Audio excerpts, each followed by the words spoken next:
Good morning. Hey, good morning, and welcome to the episode 10. Can you believe that? 10. Episode 10 of Real Estate Love. It's Jennifer and my contribution to the real estate industry because we love real estate agents, and it is our desire that agents strengthen their home and grow their business. And that is the subtitle of our presentation. We also have a podcast by the same name, and you can search for it. It's on all of the podcast carriers that are throughout the web. So, hey, we're going to have a really great time today. Jennifer Martin. That's me. And Brian Martin. That's you. And we are owners and brokers of a franchise in Fresno, California. And we also have real estate holdings and other affiliated business that we have attended to for the last several decades now. You know, the other day somebody asked, how many years have you been in real estate? And it's almost getting to the point where you hate to say it because it makes me sound so old. I know. 32 years. Oh my gosh. We look good for 107. Well, yeah.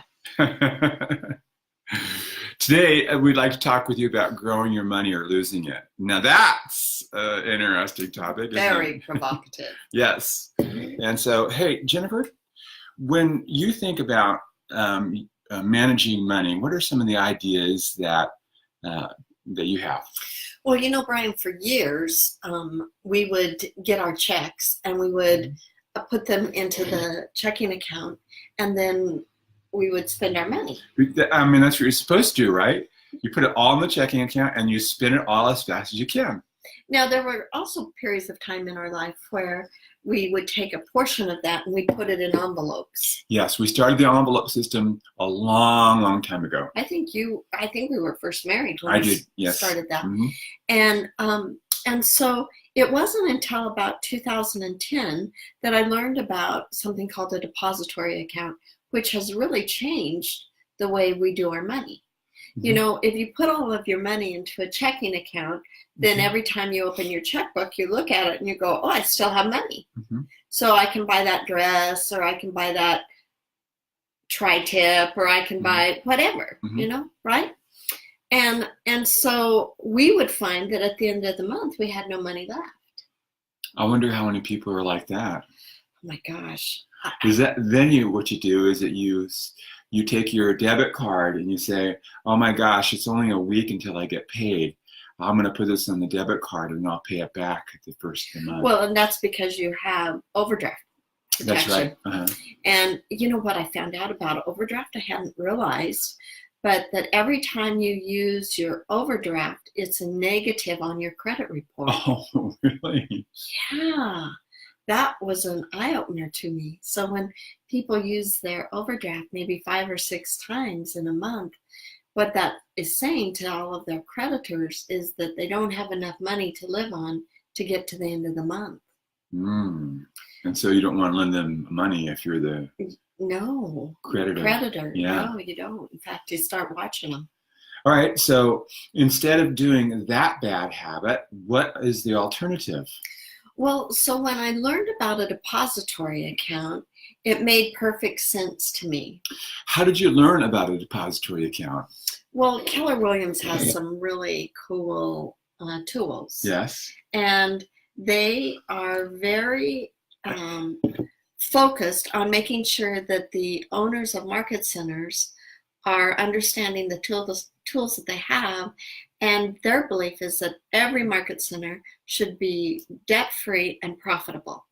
Well, don't you think that every home ought to be debt-free and profitable also? I do. And don't you think that every realtor ought to be debt-free and profitable? I do. And don't you think that they should look at their practice as a business with a profit and loss statement, balance sheet, and all that kind of good stuff so that they can be profitable?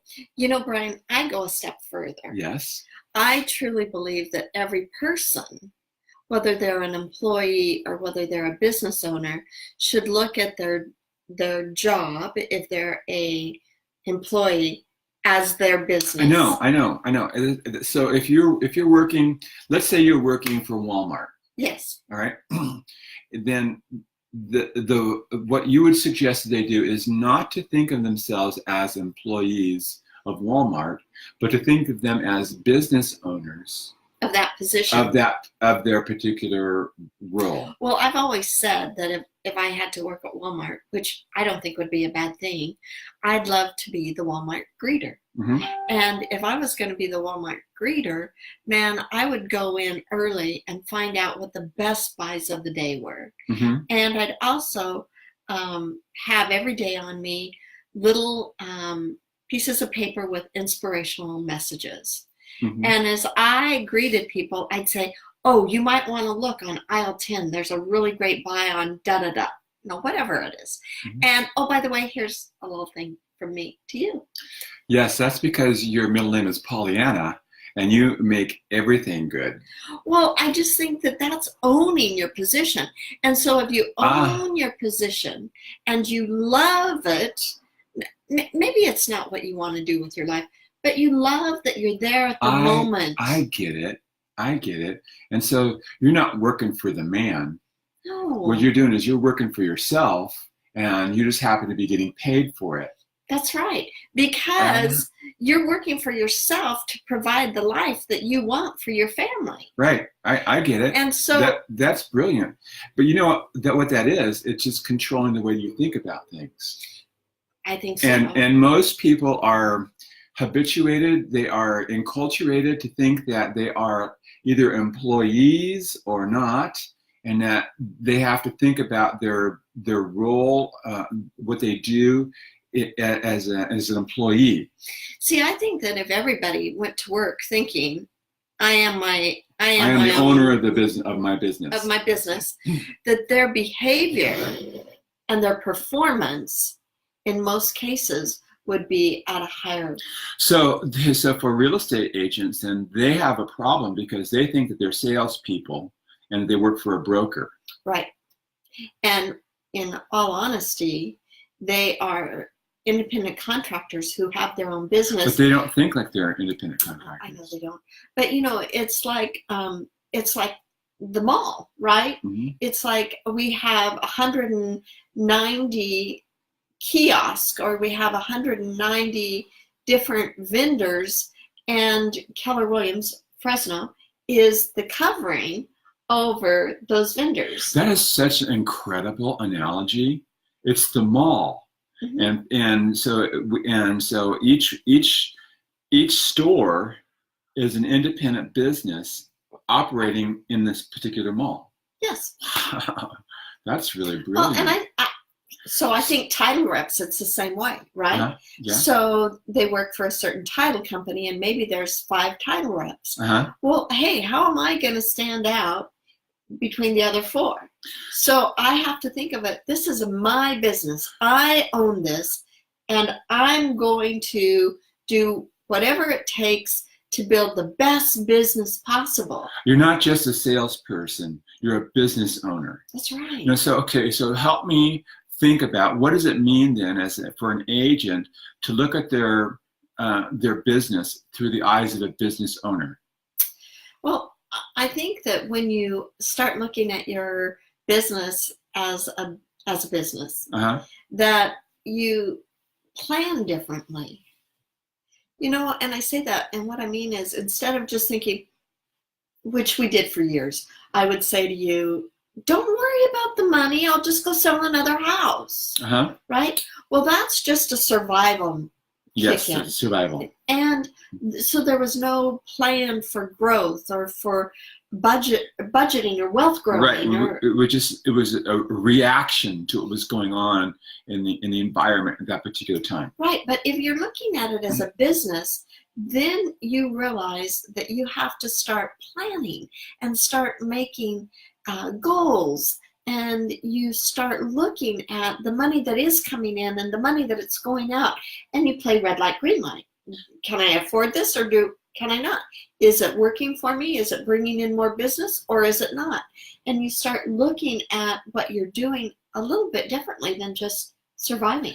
Do you know, when we're working with sellers, one of the biggest difficulties they have is that they can't see their home through the eyes of a buyer. That's right. And so we have to instruct them and help them and to see, because they have a totally different view and understanding of their home. You know, Brian, when we were selling one of our homes and Joanna was representing us as the agent, I remember she came to me and said, "Your house is overpriced." And I said, "I don't think so." And she said, "No, it is. You don't have any offers." And I said, well, then it must be your fault, right? You must not be marketing it well enough. So we went round and round, and she showed me all of the things she was doing. And then she came back to, "So tell me, what makes your house more valuable than the house down the street that just sold for $30,000 less and is exactly the same size?" And I said, "Well, because I live in it." And she said, "So will you be living in it after the buyers purchase it?" She said, "I think the value in your mind goes out the door with you." So I think that's the way agents think about their business. They don't look at it through the eyes of a business owner, because if they were to look at their practice through the eyes of a business owner, then they have a totally different perspective. First of all, it'd be realistic. Second of all, it wouldn't be focused on just surviving for today. No. Thirdly, there would be a planning component that was involved in it, and they would monitor their finances scrupulously. So when you talk about monitoring their finances scrupulously, that's a good word. So we take all of our income and we put it into our depository account. And you know, back in 2012, Brian, I don't know if you remember, but we didn't have a savings account. Yes, I do remember that. And you started facilitating financial peace. And so our goal was to get $1,000. To have an emergency, $1,000, the first baby step. Right. And so we did that, but we took and we put all of our income into that depository account, because really we didn't know how we were going to save $1,000. And we then would transfer only exactly what was needed to cover our bills. Transfer into what? Into the checking account. Into a checking account. Two separate accounts. Two separate. A depository account and a checking account. That's right. And so we transfer over exactly what we needed into our checking account, and you'd pay the bills. And it wasn't until maybe, I don't know, 4, 5, 6 months later that we really looked at our depository, and there was more than $1,000 in it. And it was like, oh my gosh. How do we do that? That was wonderful. Right. Because the depository account helped us to control our spending. Absolutely. Because we would be able to look what was in our checking account, and because we only kept what we needed in our checking account, there was less temptation to spend it. We can't buy that new couch because there's not that much money in our checking account. Or we can't spend the extra $50 on groceries this week. Right. And so it really helped us to control our thinking about our spending. So having a budget is really a great tool, but having a depository account and only keeping what you need in your checking account is a really great tool. So I've had people say to me, well, we put everything into our checking account and then we transfer out into our savings whatever we think we can set aside. And that's nice. But I think that's a good step. But I think that by doing that, we always cushion ourselves more than we anticipate. Well, frankly, it's really difficult to take money from your budget and to put it into savings. It really is. You know what's easier? Is that when you have a depository account and you build it up because you're only spending out of your checking account, then once you get a little bit built up in your depository account, then you can start another savings account. Well, and that's what we've done. But we had a special name for it. You remember what the name of it is? We call it our tax account. Well, actually, we have two. Yes, I know. But the tax account is a really important feature also. It's huge. And we are very aggressive and setting aside money for taxes, because we truly believe that that's the way to save. Right. We pay quarterly taxes. Oh, and by the way, in our company, we have it set up so that we're employees also. So we do get a W-2, but then also we have a 1099 as well. And so that means we have to make sure we have enough to cover everything. And so we have the tax account. We do, and we put 40% of each check into the tax account. Mm-hmm. And 40% is really more than what we pay. So what happens is we're able to grow that account. And so the tax account has more in it than what's needed. And then we were able and are able to set up a separate savings account now. So we take the overage at the end of the year when we've paid all of our quarterlies and when we've met with our CPA again, mm-hmm. and he says you don't owe anymore or you owe X amount more. We write that check and then we take whatever is left over and we put that into a special savings account. And so that whole line of thinking, that way of controlling your money, is not the behavior of a regular salesperson in real estate. No, because I think most behavior is survival. So the best way then for an agent to start thinking differently about their money is to get that depository account going. I think it is. It changed our lives. It did. It really did. It really did. And it has made such a huge difference. And now, what is it? 6 years later, we have a nice savings account. They always say, whoever they are, mm-hmm. says you should have 6 months of reserves, and we're at that point. Mm-hmm. And so it makes a difference in the way that you look at things, and also in the way you can give. Mm-hmm. I had a discussion the other day with someone who said, people are always asking me for money. And I said, so what do you do? And this person said, well, I give it to them.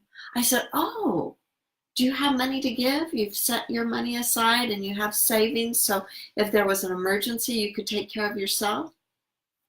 And she said, no. And I said, so what happens when you run out of money and you need help? She's robbing Peter to pay Paul. No, she's robbing her parents. Oh, no. I said, so it really wasn't you who is giving money.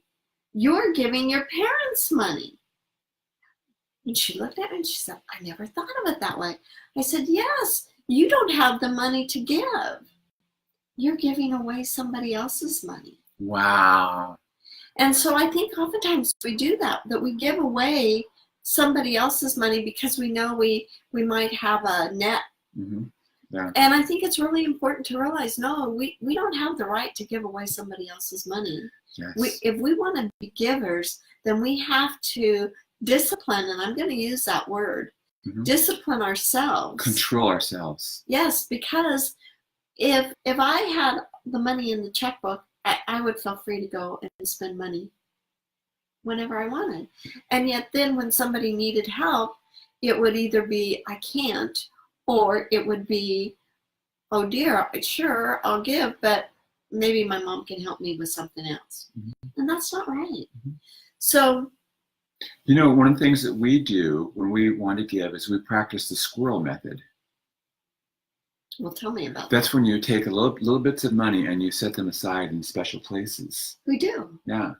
So, let's talk about that scholarship that we just awarded. Yes. All right. So in our franchise, we have a system by which you can take and you can separate some money out through a process in our green sheets. Right.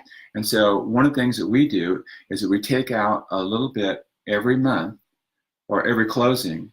Every closing, and it goes to a special account. Right. And the special account is a giving account that we set up, and it's for a specific scholarship program for a productivity program in our franchise. Right. Called Bold. Yes. And so when we so this year we said, hey, we have the opportunity to give some $400 scholarships to attend the productivity class. And And so we asked for people to apply. Right, and we had thought we would only give 6 scholarships. We actually set aside enough so that we could give 6 scholarships, and there were 10 applications, and so we gave all 10. We did, and we took the rest out of our own personal savings. Right, and which was easy to do. But the thing is, we had set aside painlessly.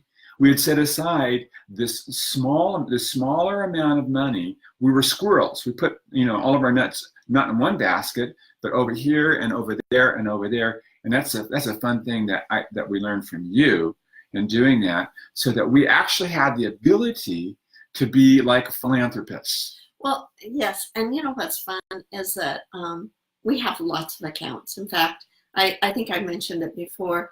I create a new account for just about anything because I like to squirrel money away, and I name our accounts. Mm-hmm. So when I go to the bank and they say, well, what account does this come out of?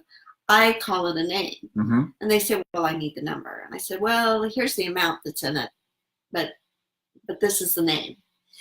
So there was a study done. Joanna was telling me this. There was a study done that people who name their accounts, their money grows faster than people who don't name their accounts. Wow, that's interesting. I thought that was funny. That is funny. That's very interesting. This whole idea, though, is about approaching your real estate or whatever industry you're in as your business. That's right. And it's not, you're not a slave to the man. You are a business owner, regardless of where you work. And as an agent, when you change your thinking from being a salesperson to being a business owner, and you begin the practice of controlling your money like a business, then what you're going to do is you're going to set yourself up for success in a very, very dynamic way. And the very first thing we want people to do is to set up, which one? The depository. The depository account. And Brian, the whole thing about leaving your house every day knowing that you're a business owner, regardless of whether you work at Walmart or whether you're an independent contractor, is it puts you in control of your day. It truly does. And to be able to walk into a business and know that you own your spot and you own what you're doing, and that you can make it as great as you want it, really gives a sense of control. It's powerful, because if you don't have control, then it's chaos. And I'm afraid that people, if they don't take control of their money, they're going to lose it. And that's sad. And because we know that's true. And what that does is it creates such great financial pressure great on the financial, family. and it affects on the business, everybody. But on the family. Right. Mm-hmm. And so your family is constantly worried, constantly stressed. There's this underlying tension. It's always there. It's creating defensiveness and people wanting to protect themselves. And it's just not a great environment. No, so that depository account just is really so important that you set it up. And in our depository account is not a checking account at all. The money goes in there, and we cannot write checks from that account. That's right. And so if we want money, we have to literally transfer it. Mm-hmm. And it becomes what you focus on expands, So by focusing on that depository, I'm able to say, I really want that to grow. I really don't need that dress, or I really don't need that shirt or that car or whatever, because I want that to grow. And it changes what need I have, right? That's right. Instead of having that need. And sometimes we buy things just because it's spontaneous. And you're not controlling your thought. And most purchases are like that. They're emotional. And so if I don't have the money in that account to be able to just do it emotionally, there's no action. There's no action. Yeah. I have to take time to think about it. And by the time I pull my phone out to transfer over the money, it's like, I really don't want this. Right. And I put my phone away and I move on. Right. We're going to move on now too. Okay. Well, this has been fun. Listen to Jennifer. Do what she does, not just what she says. Do what she does. Set up a depository account and begin to treat your business like a business. Whatever it is. I'm Brian Martin. And I'm Jennifer Martin. Our program is called Real Estate Love, and we love agents, and we want them to strengthen their families and to build their business or to build their wealth, like Jennifer likes to say. Wealth building. Have a great day. We'll talk to you next time. Bye-bye. And there's another click right here. Watch this. See ya.